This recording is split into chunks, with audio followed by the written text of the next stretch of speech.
Hi, I'm Leah, and this is Family Heritage Living. I wanted to make a video today and talk about some tips for low-income homemaking. You know, there's a lot of good channels out there, a lot of good different information about homemaking and making peaceful environments. But some of the things that I see are a little bit alarming for me, especially if you're a new homemaker or if you're a homemaker that maybe you've been married a while. Maybe but your journey for homemaking is just starting, or maybe you're just reevaluating your journey and thinking that you want to do things a little bit different. You're tired of the pressure of the world. You're seeing that, or you feel that pressure that you have to live up to a certain standard of what our culture says is correct. And I think it's important that we as women, many of us Christian women, when we look at our homemaking, that we look at it through a different lens than what the world is offering. So I just want to share a few tips with you on things that I have experienced or things that I have observed over the years. I'm 54. I've been married for a very long time. And I say that hesitantly, not because I don't know the number of years, but because my husband and I were together a few years before we got married. We got married in 1993, but we've been together since 1989. So we've been together a very long time. We were converted to our Lord and Savior and His saving grace in 1993 after we got married. So we have spent most of our marriage, our married life, as Christians and learning to grow. We've learned to grow together, but we've learned to grow together through the precepts and principles of the Word, of the Holy Scriptures. In this, the precepts and principles that are in the Bible, those are things that as Christians we live by. We should be living by. We should be striving to live by. But something that I've noticed through our culture lately, precepts and principles are foundations. You know, I mean, we can break it down. And as a Christian, I don't like to break it down, but because many people are not Christians, especially in today's world and culture, it's still important to realize that the foundation of our society here in America, the basic principles of do unto others, you know, be kind to your neighbor, be upright and responsible. Those are things that are based off of precepts and principles of the Word. And we've been watching, especially the last several years, how those things have been, even the basic principles and precepts in our culture have been wiped away. And that makes it difficult for people, especially who are not Christians, are not familiar with the Word and the way that the Word encourages us to live. It makes it hard when we don't even have basic foundational guidelines, normalities to follow in our culture to help us to build a peaceful life. You know, I'm not going to use this example. So the Bible talks about if you're in debt, you are a slave to that debt or that debtor. And when you're following the Word in that form, and sadly, many Christians don't, but you strive to not be in debt. For the world, even for those that didn't believe in the Word, they still knew the concept that being in debt is a bondage. It's something that is a weight upon the person who carries that debt. Now, in our current culture, though, for many, many years, we have been marketed to be in debt. Take a loan out for this, take a loan. I mean, for more than just the big purchases, but for little purchases, for things that all of a sudden you find that, you know, take your credit card, you go buy that new outfit, those shoes, and lo and behold, you are paying off that outfit for 3 times longer than you would have paid if you just would have either A, not got the outfit, or B, waited till you had the money to go pay cash for the outfit. So I digress here though, but that's kind of what, where we need to hit when we talk about low income homemaking and some principles that this video I feel can reach out to Christians and non-Christians alike. I may use scripture at times to back or to connect to what I'm saying, but they're based on precepts and principles in the Word of God that apply to just daily life. It's just that have applied to daily life for many centuries, but in the more recent times, even those have been eradicated, and we see the disruption and the disharmony that completely eliminating those things from our culture have caused. So my first tip, I don't care if you are a new homemaker or seasoned homemaker or somebody who's just kind of reinventing the wheel for yourself, my first tip is put the blinders on. Don't worry about others around you and what they have or what they don't have. You put the blinders on and look at your life. Years ago, I found myself with magazines. We haven't had a TV for a long time now. We do have computers and we do stream movies and shows, but we have a lot of control over that. So we don't have the media coming into our life with the marketing gurus of the time to encourage and to entice us into purchasing things. But we do, and we have a very specific taste and have had for years, which is antiques. Antiques of all kinds. It doesn't matter what era. Well, it does matter what era, but from primitive to Victorian to Edwardian into the Art Nouveau and Art Deco. But what I would find one time, my mother-in-law had given me this huge stack of, I think it was called, I can't even remember the name of it, but it was a huge stack of magazines where people would send pictures of their home, or the magazine would go out and take pictures of these beautiful colonial America, I think is what it was called. And Ron and I would sit there and we would look at them and we'd get to hankering. And what would we get to hankering for? To change something. Now, we may have had the kitchen or the living room set up to someplace that fit us just fine, but we'd start looking at these magazines and we think, well, what if we tweaked this? What if we tweaked that? And these desires for change weren't coming out of necessity. Like, oh, the sink has a big crack in it. We need to replace the sink. That's a necessity. The desire for change was coming out of looking at what somebody else had and not even realizing that was what was going on. Now, and I think one reason I didn't realize it is because it wasn't like I was going out and buying things, but I was causing this mass chaos in our home by constantly rearranging and upending our daily life. And I don't know if y'all ever rearranged or not, but when you do that, I mean, you've got to empty everything out of your cupboards and out of your drawers, and it just becomes this big, convoluted event. So one morning we were sitting there with our coffee, and we kind of looked at each other and said, what has been happening to us? And we knew that we were able to pinpoint that our dissatisfaction with things, we were trying to change things, was coming from focusing on what other people had. Now, there's nothing, don't get me wrong, there's nothing wrong with getting ideas if you're in the situation where you're going to be doing some, remodeling, or you need to replace stuff. But too often, especially in today's world, you've got Instagram, you've got Facebook, you've got any magazine that you want to venture to on the website, you've got Pinterest. All these things, if you're not in the right state of mind, can really cause you to start longing for something different, something more. And again, if they're in the right season, that's okay.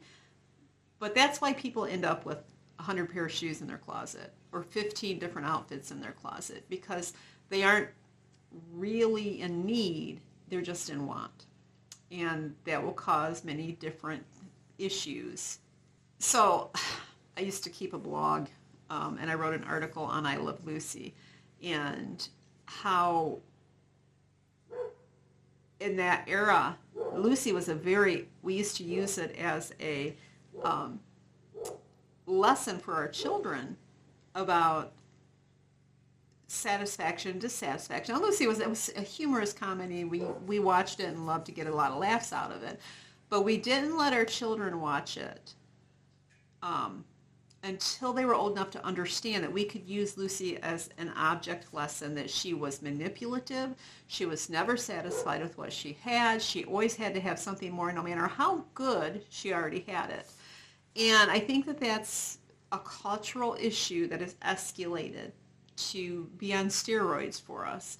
And it doesn't matter if you have money or don't have money. It is an issue that many of us have either experienced or have, and we need to realize that as long as we have this wanton spirit, that we will not be satisfied with our life no matter how good it is, because we'll never see it as good. So the second tip, I would say, is sit down and have a counseling session with yourself. You need to sit down and determine what you want your home to be. How do you want your home to feel when you walk in, when your family walks in, when visitors walk in? What atmosphere? Do you want it to feel like chaos? Do you want it to feel tense? Do you want it to feel like somebody's walking on eggshells? Or do you want a spirit that is inviting and that is refreshing? Do you want people to see what you've done with what you have and be amazed at it? Or do you want people to wonder, how much did that cost and how long is it going to take them to pay it off? Now, I realize that there are people that can afford things and that most of us can't buy, and that's fine if you can afford it. But the majority of people I know live on very restrictive incomes. And you have a choice when you live on a restricted income. You can either, A, as I learned many years ago from my mother-in-law, you can either make good with what you've got, or you can resent what you have. Now, I used to say, when I would talk about my mother-in-law, I would say that she taught me how to make do with what I had. And I meant that in a positive way, because the other example is always being bitter, always being never having enough. And that's the example I grew up with when I met my mother-in-law. She was just always being creative with what she had at her fingertips.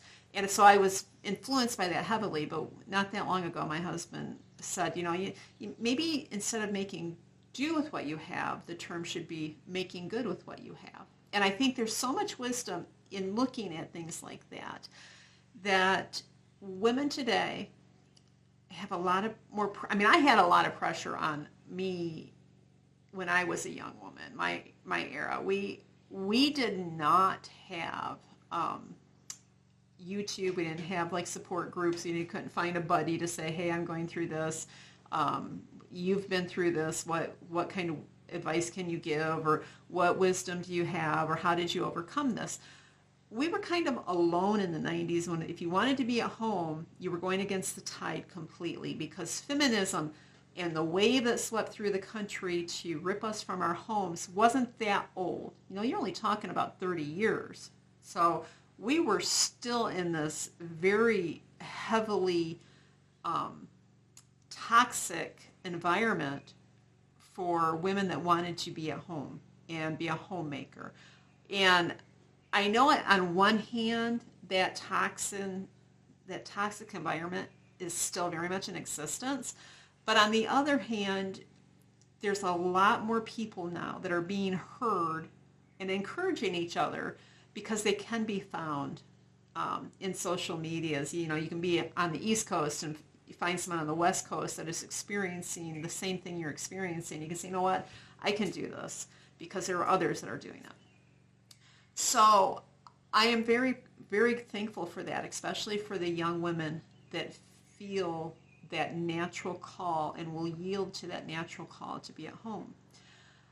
But I also am concerned because I know, like, one of the latest trends, I don't know how long it's been going on, but the trad wife movement. Now that sounds good in theory, and please note that I'm not saying all people that use this title are as I'm about to describe, but I'm saying that a large number are, and it's kind of a trendy cultural thing right now where you do everything perfect, you present this perfect exterior, you present a perfect home life, you present perfect abilities to meet your husband's needs and the children's needs, and it's all through the lens of a camera, and it's all through the lens, that lens is put forth by the culture, where they have these homes that most of us can't afford, and that's fine, but that's not any different than Hollywood. I mean, these people in Hollywood have homes and they're setting standards in our homes that should never happen because they aren't really living in a real world. And a lot of what's on YouTube that's seen is filtered the same way. And we have to be realistic that I'm 54 years old. I don't feel like I fit into the YouTube culture because of it being dominated by young people. But I know that there is a need for somebody my age or older that lives the way I do to encourage others that live the same way, so they don't feel alone, so that they know that what they're seeing probably is the exception versus the rule. We don't need to be a culture that's ashamed of what we have. We need to learn to be proud of what we have, regardless of what it is. If it's what we have, then we should do our best with it and know that it is something to be proud of, especially if we're Christians. Whenever we're dissatisfied with something, and I feel like I always have to put these disclaimers in because there's always somebody who will tweak it down to the minutest thing and totally overlook what's being said. But there's always times to change things. But most of us, especially in today's economy, we're just trying to get food on the table and keep the bills paid. Sometimes you wax a little more, or you wane a little more, you wax a little more, you wane a little more in your finances, and maybe you can replace that appliance that you need to do, or maybe you can do that extra project that needs to be done. But those things have to be totally planned, and especially if you don't go into debt for them. If you are strategic and no surprises come up, then those are things that are planned for.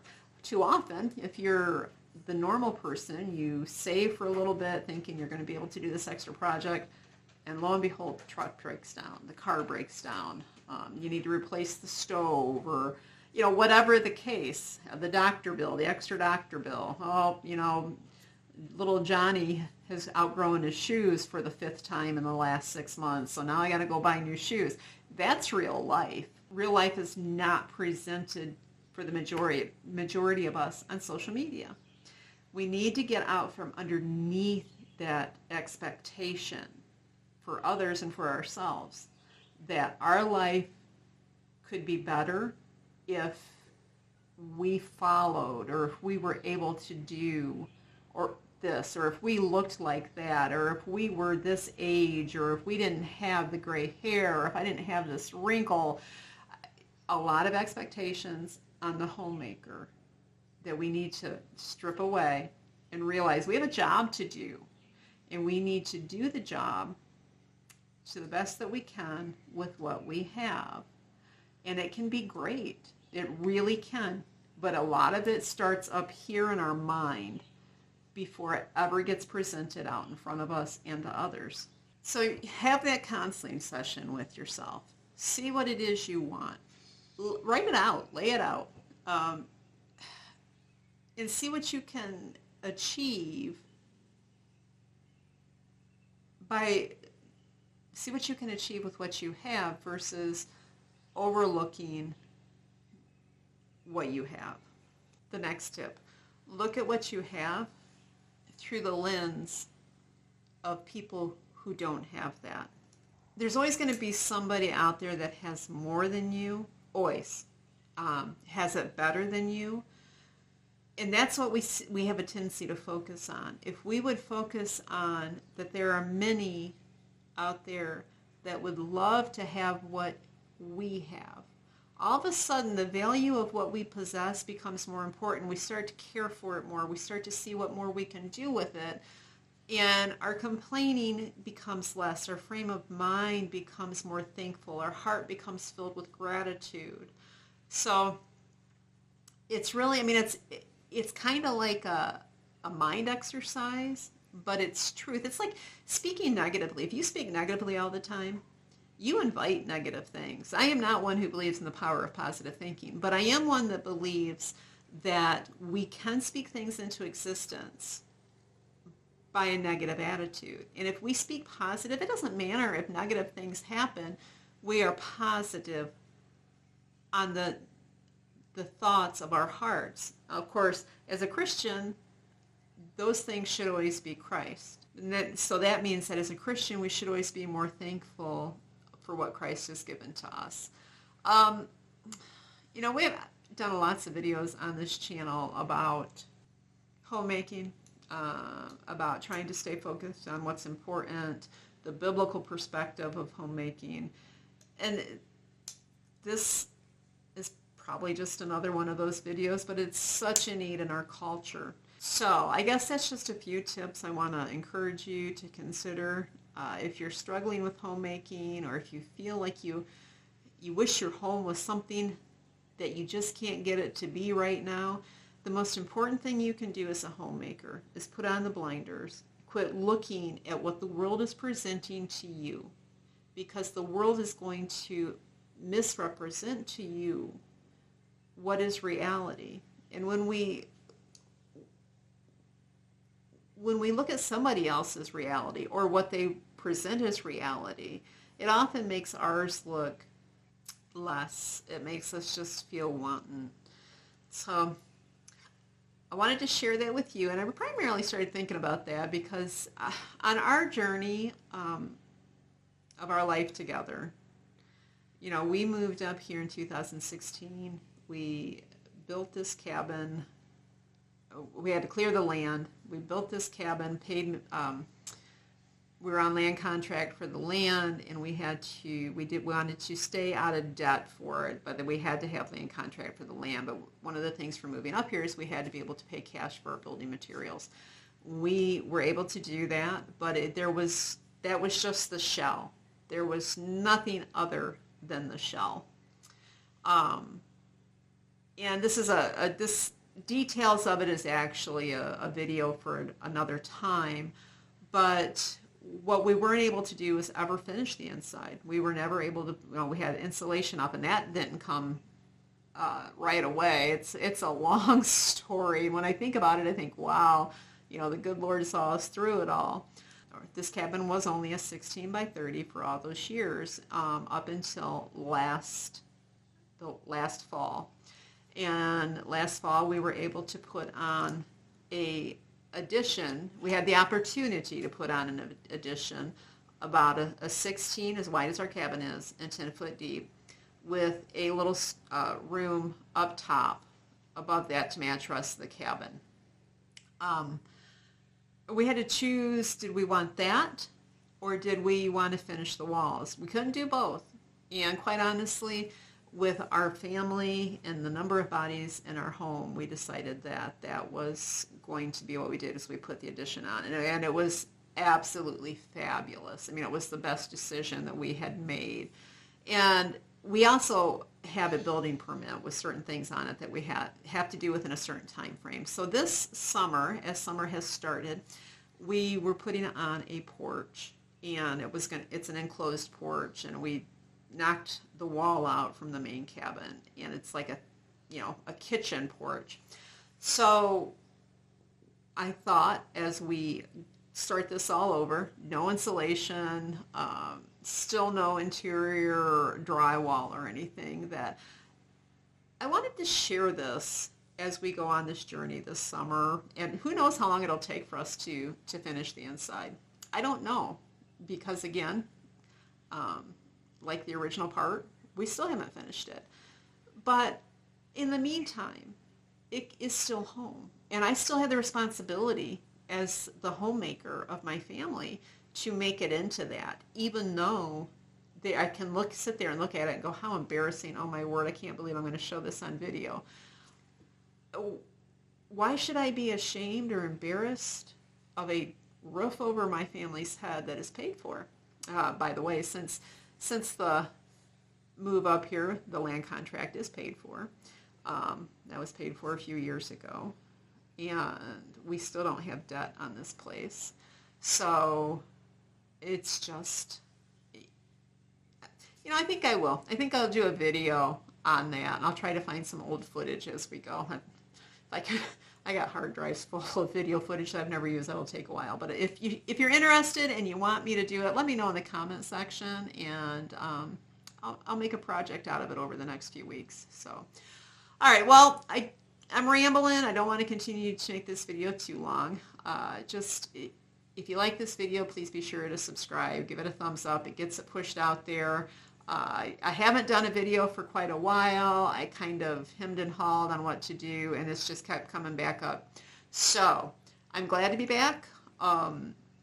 Let me know if you have any questions or any suggestions for future videos, and we will catch you on the next video. God bless.